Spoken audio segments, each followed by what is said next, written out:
नमस्कार। हिमाचल प्रदेश में बड़ा उलटफेर हो सकता है। हिमाचल प्रदेश को लेकर सबसे सॉलिड सर्वे सामने आ रहा है। 68 सीटों का ओपिनियन पोल सामने, क्योंकि इसी साल हिमाचल प्रदेश में विधानसभा चुनाव होना है और आज चुनाव तो फिर हिमाचल प्रदेश में किसकी बनेगी सरकार, क्योंकि हिमाचल प्रदेश में जो उपचुनाव था उसमें कांग्रेस का दबदबा रहा था। हिमाचल प्रदेश में आज चुनाव हो जाते हैं तो फिर किसकी बन सकती है सरकार, क्योंकि हिमाचल प्रदेश में बीजेपी यहां पर चुनावी मैदान में उतर चुकी है। जिसका से यहां पर प्रधानमंत्री मोदी जी ने जनसभाएं की है, उसके बाद क्या आंकड़ा बनेगा, जिसका से यहां पर हिमाचल प्रदेश को लेकर कांग्रेस ने भी बड़े बड़े वादे किए हैं। आम आदमी पार्टी भी यहां पर चुनावी मैदान में उतर चुकी है। तो ताजा सर्वे के हिसाब से हिमाचल में आज चुनाव तो किसकी सरकार, इसको लेकर आपको महत्वपूर्ण आंकड़े दिखाते हैं। क्योंकि इससे पहले जो 68 सीटों के लिए 2017 के रिजल्ट रहे थे उसमें यहां पर बीजेपी और कांग्रेस में ही आमने सामने की टक्कर थी, लेकिन इस बार आम आदमी पार्टी चुनावी मैदान में है तो किसका यहां पर कब्जा होगा, कौन बनने जा रहा है हिमाचल प्रदेश का मुख्यमंत्री, इसको लेकर महत्वपूर्ण आंकड़े आपको दिखाते हैं।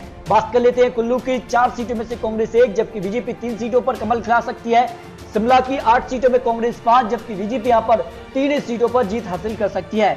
चंबा की 5 सीटों में से बीजेपी को यहां पर 2 सीट, जबकि कांग्रेस यहां पर 3 सीटों पर जीत दर्ज कर सकती है। बिलासपुर की 4 सीटों में बीजेपी को यहां पर 2 सीट पर कांग्रेस यानी कांग्रेस बीजेपी यहां पर बराबर की टक्कर देखने को मिल सकती है, क्योंकि इससे पहले हिमाचल में जो 4 सीटों पर उपचुनाव थे, 1 लोकसभा सीट, 3 विधानसभा सीटों पर यहां पर कांग्रेस ने सभी सीटों पर जीत हासिल की थी और एक बड़ा संकेत दिया था कि हिमाचल में आने वाले विधानसभा चुनाव में कांग्रेस कड़ी टक्कर दे सकती है।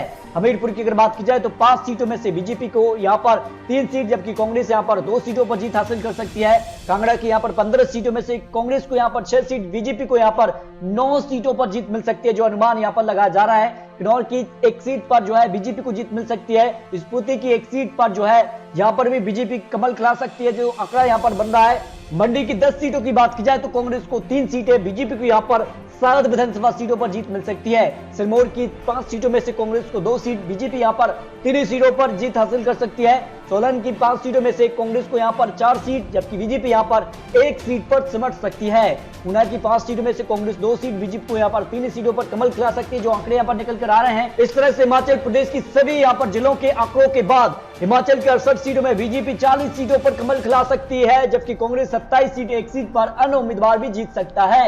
यानी हिमाचल प्रदेश में बीजेपी कांग्रेस में सीधी टक्कर देखने को मिल रही है। लेकिन आपको बता दें कि हिमाचल प्रदेश में जो आंकड़ा बन रहा है वो चौंकाने वाला आंकड़ा है। फिलहाल ये चुनावी आंकड़े, चुनावी अनुमान है। हिमाचल प्रदेश में किसकी सरकार बनेगी, क्योंकि इस साल यहाँ पर हिमाचल प्रदेश और गुजरात में चुनाव है, तो आपको क्या लगता है हिमाचल और गुजरात में किसकी बनेगी सरकार, इस पर अपने राय कमेंट बॉक्स में जरूर रखिए, क्योंकि आपकी राय भी काफी महत्वपूर्ण है और आपकी राय के हिसाब से आपको नया विश्लेषण तैयार करके देंगे। आपके हिसाब से हिमाचल और गुजरात में किसकी सरकार बनेगी, तो इस पर अपनी राय जरूर रखिए। मिलते हैं दोस्तों सटीक महत्वपूर्ण विश्लेषण के साथ, तब तक के लिए जय हिंद, जय भारत।